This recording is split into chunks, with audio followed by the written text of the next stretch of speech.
നമസ്കാരം. STV ന്യൂസിലേക്ക് സ്വാഗതം. ആദ്യം പ്രധാന വാർത്തകൾ. ദേശീയപാതകൾ തകർന്നാൽ പിതൃത്വത്തിൽ നിന്ന് സർക്കാർ ഒഴിവാകുന്നത് ഉത്തരവാദിത്തമില്ലായ്മയെന്ന പ്രതിപക്ഷ നേതാവ് VD സതീശൻ. സംസ്ഥാനത്ത് ദേശീയപാത നിർമ്മാണം തോന്നിയ പോലെ ഹൈവേ തകർച്ചയും ദളിത് പീഡനവും വന്യമൃഗങ്ങളുടെ വിളയാട്ടവുമെല്ലാമാണ് സർക്കാർ 4ാം വാർഷികാഘോഷത്തിന്റെ ഹൈലൈറ്റുകളെന്നും VD സതീശൻ. പാലക്കാട് അനധികൃതമായി കടത്താൻ ശ്രമിച്ച സ്വർണവും പണവും പിടികൂടി. തമിഴ്നാട് സ്വദേശികളായ 3 പേർ പോലീസ് കസ്റ്റഡിയിൽ. വാളയാറിൽ 8.5 കിലോ കഞ്ചാവുമായി മലപ്പുറം സ്വദേശികളായ യുവാക്കൾ എക്സൈസിന്റെ പിടിയിൽ. കോട്ടായി സബ് രജിസ്ട്രാർ ഓഫീസ് സ്വന്തം കെട്ടിടത്തിലേക്ക്. സംസ്ഥാന സർക്കാർ അനുവദിച്ച 1,90,00,000 രൂപ ചെലവിൽ നിർമ്മാണം പൂർത്തീകരിച്ച 2 നില കെട്ടിടം ജൂൺ 2 നാടിന് സമർപ്പിക്കും. സംസ്ഥാന സർക്കാർ 4ാം വാർഷികാഘോഷത്തിന്റെ ഭാഗമായി തൃശൂരിൽ എന്റെ കേരളം പ്രദർശന വിപണനമേള തുടരുന്നു. വിജ്ഞാനം പകർന്ന വിവിധ വിഷയങ്ങളിൽ സെമിനാറുകൾ. ഭാവഗായകൻ P. ജയചന്ദ്രന്റെ സ്മരണകൾ ഉയർത്തിയ സംഗീത നിശ ആസ്വാദകർക്ക് വേറിട്ട അനുഭവമായി. വാർത്തകൾ വിശദമായി.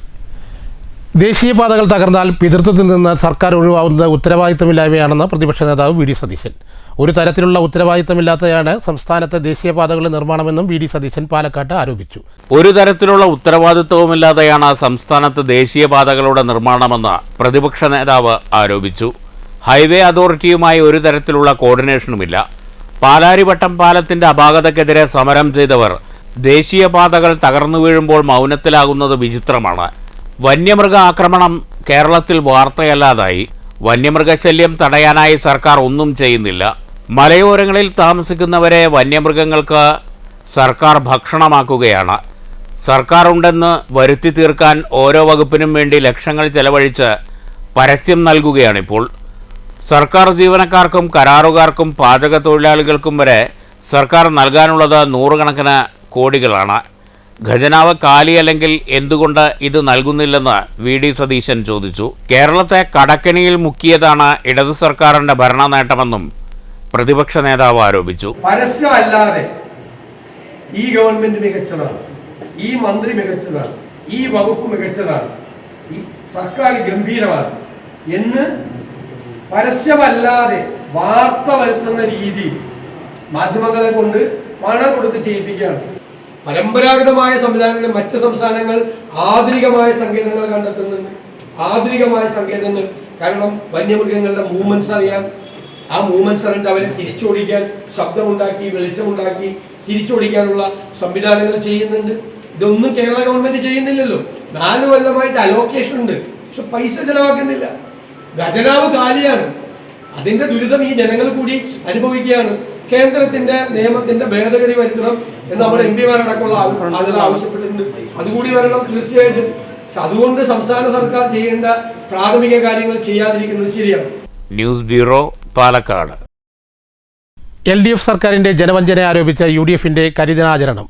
പാലക്കാട്ട് കരിദിനാചരണത്തിന്റെ ഭാഗമായി നടത്തിയ കരിങ്കൊടി പ്രകടനം പ്രതിപക്ഷ നേതാവ് VD സതീശൻ നയിച്ചു.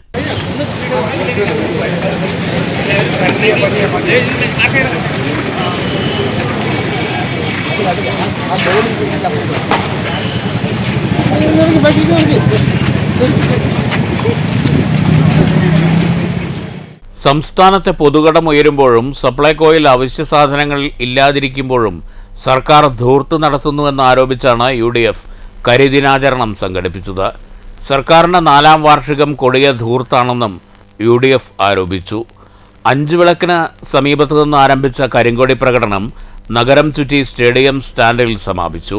പ്രതിപക്ഷ നേതാവിനൊപ്പം MP VK Sreekandan, MLA Rahul Mankoottathil, DCC president A Thankappan, VS Vijayaraghavan, Sumesh Achuthan, KN Balagopal, PV Rajesh, KA Thulasi, മറ്റ് ഘടകകക്ഷി നേതാക്കൾ തുടങ്ങിയവർ പങ്കെടുത്തു. News bureau, Palakkad. പാലക്കാട്ട് അനധികൃതമായി കടത്താൻ ശ്രമിച്ച പണവും സ്വർണവും പിടികൂടി. സംഭവത്തിൽ കോയമ്പത്തൂർ സ്വദേശികളായ 3 പേരെ പോലീസ് കസ്റ്റഡിയിലെടുത്തു. പാലക്കാട് വേലന്താവളത്താണ് തമിഴ്നാട്ടിൽ നിന്ന് അനധികൃതമായി കേരളത്തിലേക്ക് കടത്താൻ ശ്രമിച്ച പണവും സ്വർണവും പിടികൂടിയത്. സംഭവത്തിൽ കോയമ്പത്തൂർ സ്വദേശികളായ 3 പേരെ പോലീസ് കസ്റ്റഡിയിലെടുത്തു. 70 ലക്ഷം രൂപയും 200 ഗ്രാം സ്വർണവുമാണ് ജില്ലാ ലഹരിവിരുദ്ധ സ്ക്വാഡ് പിടികൂടിയത്. കോയമ്പത്തൂർ സ്വദേശികളായ സാഗർ, മണികണ്ഠൻ, സന്ദീപ് എന്നിവരെയാണ് കസ്റ്റഡിയിലെടുത്തത്. പ്രത്യേകമായി നിർമ്മിച്ച അടിവസ്ത്രത്തിൽ ഒളിപ്പിച്ചായിരുന്നു പിടിയിലായവർ സ്വർണവും പണവും കടത്താൻ ശ്രമിച്ചത്. പിടിയിലായവരെ പോലീസ് ചോദ്യം ചെയ്തു വരികയാണ്. News bureau, Palakkad. വാളയാറിൽ 8.5 കിലോ കഞ്ചാവുമായി മലപ്പുറം സ്വദേശികളായ യുവാക്കൾ എക്സൈസിന് പിടിയിൽ. കോയമ്പത്തൂർ ആലുവ KSRTC ബസ്സിലാണ് പ്രതികൾ കഞ്ചാവ് കടത്താൻ ശ്രമിച്ചത്. ഓപ്പറേഷൻ ക്ലീൻ സ്റ്റേറ്റിന്റെ ഭാഗമായി പാലക്കാട് എക്സൈസ് സർക്കിൾ ഇൻസ്പെക്ടർ ജയപ്രസാദും സംഘവും നടത്തിയ പരിശോധനയിലാണ് കോയമ്പത്തൂർ ആലുവ KSRTC ബസ്സിൽ നിന്ന് 2 ബാഗുകളിലായി സൂക്ഷിച്ച 8 കിലോ 700 ഗ്രാം കഞ്ചാവ് പിടികൂടിയത്. കഞ്ചാവ് കടത്തിയ കുറ്റത്തിന് മലപ്പുറം പൊന്നാനി വെളിയങ്കോട് സ്വദേശികളായ 32 വയസ്സുള്ള റംഷാദ്, 36 വയസ്സുള്ള മുഹമ്മദ് റാഫി എന്നിവരെ എക്സൈസ് അധികൃതർ അറസ്റ്റ് ചെയ്തു. പിടികൂടിയ കഞ്ചാവ് പാലക്കാട് സർക്കിൾ ഓഫീസിൽ ഹാജരാക്കി. NDPS ആക്ട് പ്രകാരം കേസ് രജിസ്റ്റർ ചെയ്തതായി എക്സൈസ് അധികൃതർ അറിയിച്ചു. സംഘത്തിൽ AEI grade Sreeji, PO grade Dileep, Prasad, CEO Abdul Basheer എന്നിവരുമുണ്ടായിരുന്നു. News bureau, Palakkad. നെഹ്റു യുവകേന്ദ്ര എന്ന ലോകത്തിലെ ഏറ്റവും വലിയ യുവജന സംഘടനയുടെ പേരിൽ നിന്നും ജവഹർലാൽ നെഹ്റുവിൻ്റെ പേര് നീക്കം ചെയ്യാനുള്ള കേന്ദ്ര സർക്കാരിൻ്റെ നടപടിക്കെതിരെ വള്ളത്തോൾ നഗർ ബ്ലോക്ക് കോൺഗ്രസ് കമ്മിറ്റിയുടെ നേതൃത്വത്തിൽ പ്രതിഷേധ പ്രകടനം സംഘടിപ്പിച്ചു. KPCC അംഗം NS വർഗീസ് ഉദ്ഘാടനം ചെയ്തു. ഇന്ത്യ രാജ്യത്തിന്റെ ആത്മാവാണ് പണ്ഡിറ്റ് ജവഹർലാൽ നെഹ്റു. ആ നെഹ്റുവിന്റെ പേര് മാറ്റം ചെയ്യപ്പെടാൻ ഈ വർഗീയ ഫാസിസ്റ്റ് ശക്തികൾ, മോദി ഐസ ഭരണകൂടം അതിൽ നിന്ന് പിന്മാറണം. അതാണ് ഇന്ത്യൻ നാഷണൽ കോൺഗ്രസ് ആവശ്യപ്പെടുന്നത്. ആൾ ഇന്ത്യ കോൺഗ്രസ് കമ്മിറ്റിയും കേരള പ്രദേശ് കോൺഗ്രസ് കമ്മിറ്റിയും ആവശ്യപ്പെടുന്നതാണ്. മുള്ളൂർക്കര ഗ്രാമപഞ്ചായത്ത് ഓഫീസിന്റെ സമീപമുള്ള കോൺഗ്രസിന്റെ ഓഫീസിൽ നിന്നാണ് പ്രകടനം തുടങ്ങിയത്. തുടർന്ന് മുള്ളൂർക്കര ടൗൺ ചുറ്റി സെൻട്രലിൽ സമാപിച്ചു.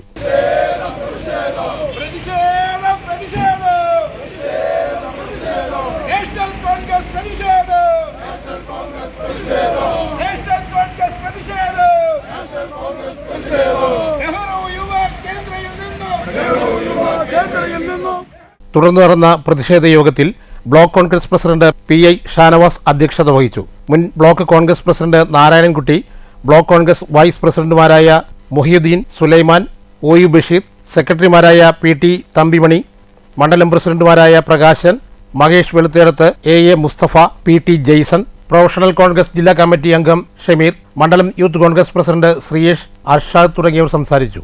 News bureau, Cheruthuruthy.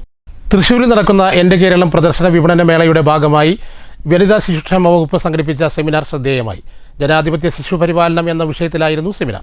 ഒരു കുട്ടി എങ്ങനെ വളരുന്നു എന്നതനുസരിച്ചാണ് സമൂഹം വളരുന്നത്. നാളത്തെ ലോകത്തിൻ്റെ ഭാവി ഇരിക്കുന്നത് കുട്ടികളുടെ കയ്യിലും കുട്ടികളുടെ ഭാവി ഇരിക്കുന്നത് മാതാപിതാക്കളുടെ കയ്യിലുമാണ്. ഓരോ രക്ഷാകർത്താക്കൾക്കും ശിശുപരിപാലനത്തിൽ അവരുടേതായ പങ്കുണ്ട്. ഏറ്റവും കുറഞ്ഞത് 18 വർഷമെങ്കിലും കുട്ടികളെ പരിപാലിക്കുക എന്നതാണ് ശിശുപരിപാലനം കൊണ്ട് ഉദ്ദേശിക്കുന്നതെന്നും വിഷയാവതരണം നടത്തിയ ആൻസൺ പറഞ്ഞു. ശിശുപരിപാലനം എന്നത് മാതാപിതാക്കൾ ശാസ്ത്രീയമായി പഠിക്കേണ്ട ഒന്നാണെന്നും നല്ല മാതാപിതാക്കളാകാൻ കഴിഞ്ഞില്ലെങ്കിൽ മാതാപിതാക്കളാകാനേ നിൽക്കരുതെന്നും അദ്ദേഹം കൂട്ടിച്ചേർത്തു. കുട്ടിയുടെ ഭാവി ഇരിക്കുന്നത് നമ്മുടെ ഭാവി ഇരിക്കുന്നത് കുട്ടിയുടെ കയ്യിലും കുട്ടിയുടെ ഭാവി ഇരിക്കുന്നത് നമ്മുടെ കയ്യിലുമാണ്. ഈ ഭാവിയെ രൂപീകരിക്കുന്നതിനായി എന്ത് ആധികാരികമായിട്ടുള്ള പഠനമാണ് നമ്മൾ നടത്തിയിട്ടുള്ളത്.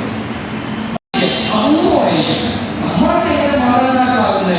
അത് പൊതുവെ മലയാളികളെ കുറിച്ച് പറയുന്ന ഒരു കാര്യമുണ്ട്. മലയാളികൾക്ക് പ്രധാനമായിട്ടും 2 കാര്യമാണ് ജീവിതത്തിൽ ചെയ്യാനുള്ളത്: കല്യാണം കഴിക്കുക, ബാക്കിയുള്ളവരെ കല്യാണം കഴിപ്പിക്കുക.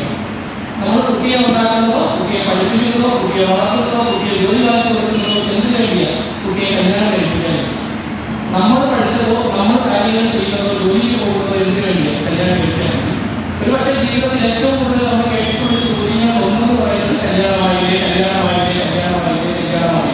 രണ്ടാമത്തെ ചോദ്യം കുട്ടിയായില്ലേ.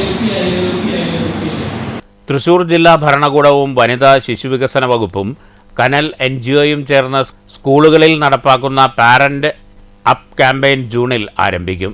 8600 രക്ഷിതാക്കൾക്ക് 100-ലധികം ക്ലാസുകളിലൂടെ പരിശീലനം നൽകും. തൃശൂർ ജില്ലാ വനിതാ ശിശുവികസന ഓഫീസർ മീര P ചടങ്ങിൽ സ്വാഗതം പറഞ്ഞു. വനിതാ ശിശുവികസന വകുപ്പ് junior superintendent KL Shaiju, PTA പ്രതിനിധി ബഫീഖ് ബക്കർ, ശിശു സംരക്ഷണ officer Saranya, programme officer Subaida, വനിതാ സംരക്ഷണ ഓഫീസർ മായ T പണിക്കർ, അധ്യാപകർ, വിദ്യാർത്ഥികൾ തുടങ്ങിയവർ സെമിനാറിൽ പങ്കെടുത്തു. News bureau, Thrissur. തൃശൂരിൽ എൻ്റെ കേരളം മെഗാമേളയുടെ രണ്ടാം ദിനം സംഗീത സാന്ദ്രമായി. ഭാവഗായകൻ പി ജയചന്ദ്രൻ്റെ അനുസ്മരണാർത്ഥം ജയരാജ് വാര്യരുടെ നേതൃത്വത്തിലായിരുന്നു സംഗീത നിശ. ഭാവഗായകൻ്റെ സ്മരണകൾ കോർത്തിണക്കിയപ്പോൾ കാഴ്ചക്കാർ ആസ്വാദകത്തിൻ്റെ വേറിട്ട തലം അനുഭവിക്കുകയായിരുന്നു. മലർവാക എന്നതിനെ മെയ് ഫ്ലവർ എന്ന് നമുക്ക് പറയാം. ആ പേരാണ് നമ്മൾ ഇതിനു വേണ്ടി നിർദ്ദേശിച്ചിരിക്കുന്നത്. കൂടുതൽ വിശദീകരണങ്ങളൊന്നും ആവശ്യമില്ല. ജയേട്ടൻ്റെ പാട്ടുകൾ എല്ലാവർക്കും അറിയാവുന്നതാണ്. ജയേട്ടൻ്റെ പാട്ടുകളെല്ലാം നാം നമ്മുടെ ഹൃദയങ്ങളിൽ താലോലിക്കുന്നതാണ്, നമ്മുടെ ഓർമ്മകളിൽ എന്നും ജീവിക്കുന്നതാണ്.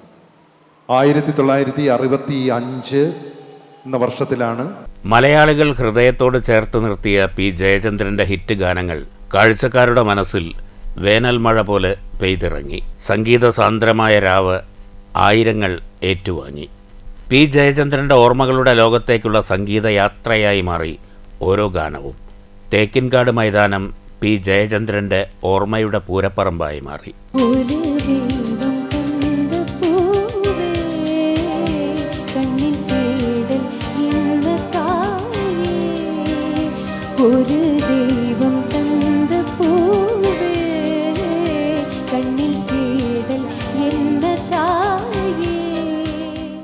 ജയരാജ് വാര്യർ അവതരിപ്പിച്ച അനശ്വര ഗായകൻ പി ജയചന്ദ്രൻ്റെ ഗാനങ്ങൾ കോർത്തിണങ്ങിയ മലർവാക കൊമ്പത്ത് എന്ന സംഗീത നിശയിൽ ഇന്ദുലേഖ വാര്യർ, എടപ്പാൾ വിശ്വനാഥൻ, ചലച്ചിത്ര പിന്നണി ഗായകൻ മനോജ്, റീന മുരളി തുടങ്ങിയവർ ഗാനങ്ങൾ ആലപിച്ചു.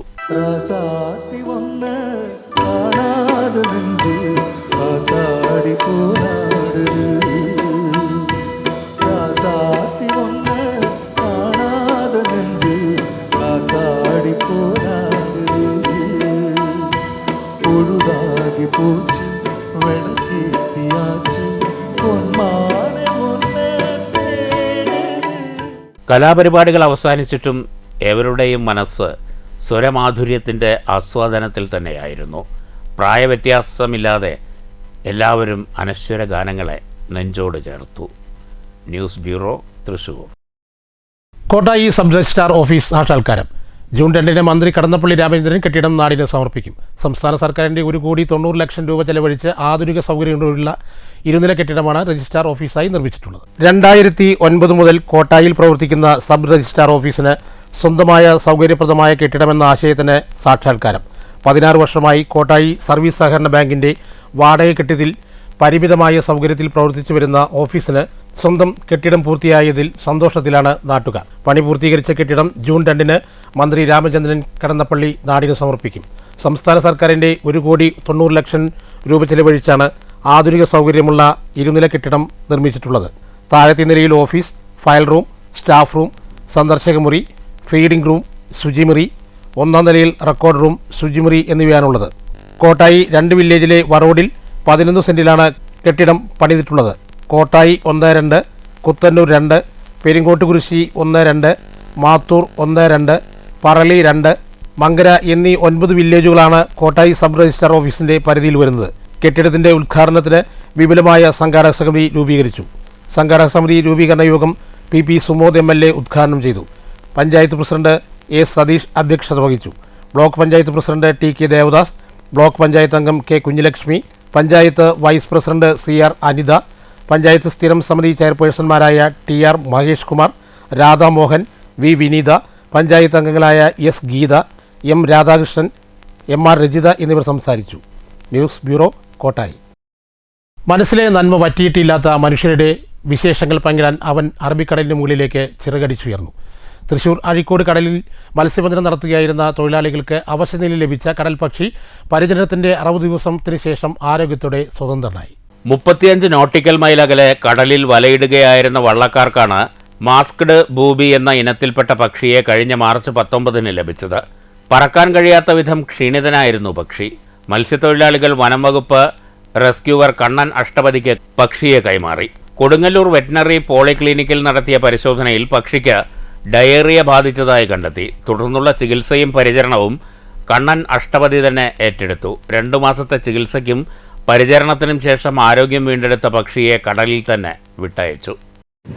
മത്സ്യബന്ധനത്തിനിടയിൽ മത്സ്യത്തൊഴിലാളികൾക്ക് പുറംകടലിൽ നിന്നും ലഭിച്ച പരിക്കേറ്റ നിലയിൽ ലഭിച്ച മാസ്ക്ഡ് ബൂബി എന്ന് പറയുന്ന ഒരു ദേശാടന പക്ഷിയെ വള്ളക്കാർക്ക് കിട്ടിയതായിട്ട് എന്നെ അറിയിക്കുകയും രോഗിയായിരുന്ന ആ പക്ഷിയെ ഞാൻ ഏറ്റുവാങ്ങി കൊടുങ്ങല്ലൂർ ഗവൺമെൻറ് വെറ്റിനറി ഹോസ്പിറ്റലിൽ കൊണ്ടുപോയി ചികിത്സിച്ച് പൂർണ്ണ ആരോഗ്യവാനാക്കി 60 ദിവസവും അതിന് മരുന്നും ഭക്ഷണവും എല്ലാം കൊടുത്ത് സംരക്ഷിച്ച് ഇന്നതിനെ കടലിൽ റിലീസ് ചെയ്യുകയാണ്.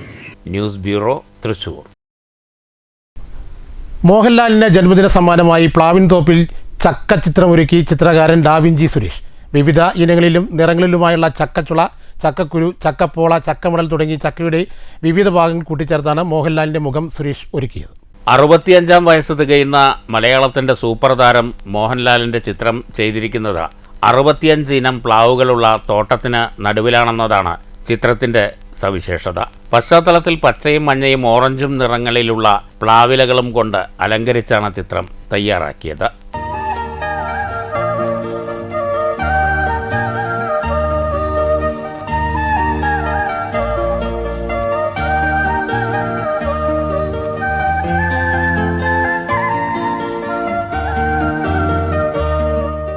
വേലൂരിലെ കുറുമാൽക്കുന്നിലെ വർഗീസ് തരകൻ്റെ ആയുർജാക്ക് ഫാമിലാണ് ഡാവിഞ്ചി സുരേഷിൻ്റെ 97-ാം മീഡിയമായ ചക്കചിത്രം ജനിച്ചത്.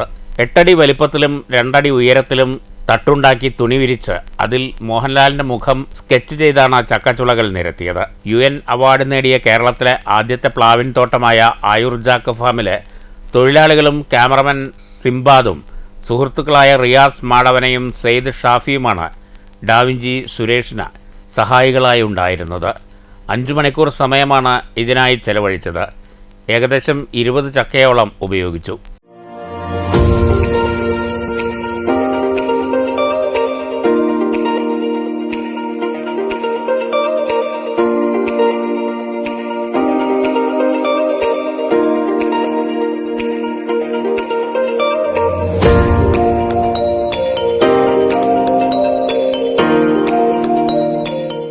അപൂർവമായി മാത്രം കിട്ടുന്ന ചുവന്ന ചക്കയാണ് ഈ ചിത്രം ചെയ്യാനുള്ള പ്രചോദനമായതെന്നും കേരളത്തിലെ വിവിധ സ്ഥലങ്ങളിലെ അന്വേഷണത്തിലൊടുവിലാണ് ആയുർജാക്ക് ഫാമിലെ വർഗീസ് തരകൻ്റെ പിന്തുണയോടെ ചിത്രം പൂർത്തിയാക്കാൻ പറ്റിയതെന്നും ഡാവിഞ്ചി സുരേഷ് പറഞ്ഞു. ചുവന്ന ചക്ക കിട്ടിയത് കൊണ്ട് മാത്രമാണ് നമ്മൾ ഈ പടം ചെയ്യാൻ തീരുമാനിച്ചത്. സാധാരണ മഞ്ഞച്ചക്ക കൊണ്ട് നമുക്ക് ഇങ്ങനത്തെ ഒരു ചിത്രം ചെയ്യാൻ പറ്റില്ല. അപ്പോൾ അങ്ങനെ ഈ ഒരു ചുവന്ന ചക്ക അന്വേഷിച്ച് നടന്ന കൂട്ടത്തിലാണ് നമ്മളുടെ വർഗീസേട്ടനെ പരിചയപ്പെടുന്നത്. ഈ വർഗീസേട്ടൻ ഇവിടുത്തെ ഒരു വലിയൊരു സംഭവമാണ്. കാരണം ഇവിടെ ഏതാണ്ട് എത്ര തരം പ്ലാവ്? 65 ഇനം പ്ലാവുകളുണ്ട്. 65 ഇനം പ്ലാവുകളാണ് ഈ ഒരു തോട്ടത്തിലുള്ളത്. എത്ര വർഷമായി ഇപ്പോൾ ഇത്? ഞങ്ങള് 2008 തൊട്ട് ഘട്ടം ഘട്ടമായിട്ട് പ്ലാവ് കൃഷിയിൽ വന്നാണ്. 2015 തൊട്ട് കേരളത്തിലെ ആദ്യത്തെ പ്ലാവ് കൃഷി തോട്ടം.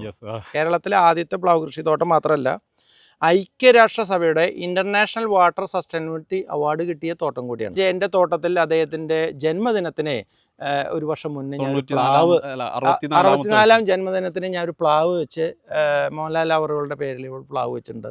ആ പ്ലാവ് വളരുകയാണ്. അപ്പോൾ അതും ഇതുമായി കണക്ട് ചെയ്യുമ്പോൾ അദ്ദേഹത്തിനോടുള്ള സപ്പോർട്ടാണ് ഇവിടെ കാണുന്നത്. വടക്കാഞ്ചേരി MLA സേവിയർ ചിറ്റിലപ്പള്ളി ഉൾപ്പെടെയുള്ളവർ ചിത്രം കാണാനെത്തിയിരുന്നു. News bureau, Thrissur. Mannur CPIM local കമ്മിറ്റിയുടെ നേതൃത്വത്തിൽ EK നായനാർ അനുസ്മരണം ദിനം ആചരിച്ചു. ലക്കിടി പേരൂർ ഗ്രാമപഞ്ചായത്ത് പ്രസിഡന്റ് K സുരേഷ് ഉദ്ഘാടനം ചെയ്തു. ഏറ്റവും മാതൃകാപരമായ ഒരു കമ്മ്യൂണിസ്റ്റ് വിപ്ലവകാരിയുടെ ജീവിതം എങ്ങനെയായിരിക്കണം എന്ന് വരച്ച് കാണിക്കുന്ന നിലയിലുള്ള സമരപോരാട്ടങ്ങളുടെ മുന്നണി പടയാളിയായാണ് ജീവിച്ചു വന്നത്. കഴിഞ്ഞ സമയത്തിൽ അദ്ദേഹം പ്രതിയാക്കപ്പെട്ടു. പ്രായപൂർത്തിയായിട്ടില്ല എന്നതിൻ്റെ പേരിൽ മാത്രം തൂക്കുകയായിരുന്നു ലക്ഷ്യം. അദ്ദേഹത്തിന്റെ ജീവിതത്തെ അന്നത്തെ കാലത്തെ TR ശശി അധ്യക്ഷത വഹിച്ചു. ബ്ലോക്ക് പഞ്ചായത്ത് അംഗം PS മുത്തലവി, V Mohanan, OM Murali എന്നിവർ സംസാരിച്ചു. പ്രധാന വാർത്തകൾ വീണ്ടും. ദേശീയപാതകൾ തകർന്നാൽ പിതൃത്വത്തിൽ നിന്ന് സർക്കാർ ഒഴിവാകുന്നത് ഉത്തരവാദിത്വമില്ലായ്മയെന്ന പ്രതിപക്ഷ നേതാവ് VD സതീശൻ. സംസ്ഥാനത്ത് ദേശീയപാത നിർമ്മാണം തോന്നിയ പോലെ ഹൈവേ തകർച്ചയും ദളിത് പീഡനവും വന്യമൃഗങ്ങളുടെ വിളയാട്ടവുമെല്ലാമാണ് സർക്കാർ 4ാം വാർഷികാഘോഷത്തിന്റെ ഹൈലൈറ്റുകളെന്നും VD സതീശൻ. പാലക്കാട് അനധികൃതമായി കടത്താൻ ശ്രമിച്ച സ്വർണവും പണവും പിടികൂടി. തമിഴ്നാട് സ്വദേശികളായ 3 പേർ പോലീസ് കസ്റ്റഡിയിൽ. വാളയാറിൽ 8.5 കിലോ കഞ്ചാവുമായി മലപ്പുറം സ്വദേശികളായ യുവാക്കൾ എക്സൈസിന്റെ പിടിയിൽ. കോട്ടായി സബ് രജിസ്ട്രാർ ഓഫീസ് സ്വന്തം കെട്ടിടത്തിലേക്ക്. സംസ്ഥാന സർക്കാർ അനുവദിച്ച 1,90,00,000 രൂപ ചെലവിൽ നിർമ്മാണം പൂർത്തീകരിച്ച ഇരുനില കെട്ടിടം ജൂൺ 2 നാടിന് സമർപ്പിക്കും. സംസ്ഥാന സർക്കാർ 4ാം വാർഷികാഘോഷത്തിന്റെ ഭാഗമായി തൃശൂരിൽ എൻ്റെ കേരളം പ്രദർശന വിപണനമേള തുടരുന്നു. വിജ്ഞാനം പകർന്ന വിവിധ വിഷയങ്ങളിൽ സെമിനാറുകൾ. ഭാവഗായകൻ പി ജയചന്ദ്രന്റെ സ്മരണകൾ ഉയർത്തിയ സംഗീത നിശ ആസ്വാദകർക്ക് വേറിട്ട അനുഭവമായി. ഈ വാർത്താ ബുള്ളറ്റിൻ ഇവിടെ അവസാനിക്കുന്നു. നമസ്കാരം.